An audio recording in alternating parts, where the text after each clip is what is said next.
So a lot of people, they negotiate leases and they give them to a solicitor, or they just draft it themselves, and they put things into leases that shouldn't go in there. So today I want to talk about the top 3 things that shouldn't go into a lease. The first thing that shouldn't go into a lease is any works that need to be done.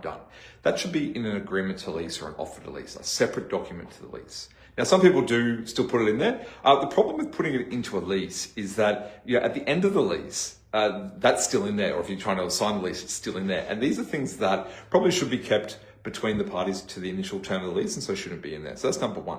Number 2 is details about a deposit. So normally when you enter into a lease, you'll pay a deposit. That helps the landlord know that you're going to proceed with the lease. So you want to make sure that that isn't in the lease, because again, that's something that should go into the agreement for lease.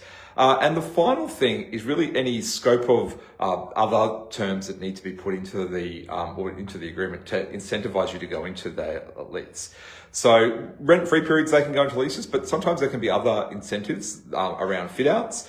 They should be in a separate incentive deed. Now, all this needs to be disclosed and provided to everyone where it's relevant, but most incentives shouldn't go into a lease. And as I said, some people still require it to go in there. We strongly recommend that they don't go in there because there are more appropriate places for them to be. A lease is a document that might be in place for 3, 6, 10, 20 years in some cases. And so you've got to make sure that the right things are in there and that you're not trying to drudge out old things that were right from the beginning of the lease. All right, if you've got any questions around leasing, we do leases every day of the week and help out lots of people start their businesses that way. So please get in contact with us. We'd love to help you out. Either comment below or shoot us a message. We'd love to assist you with your leasing. Have a great day. Bye.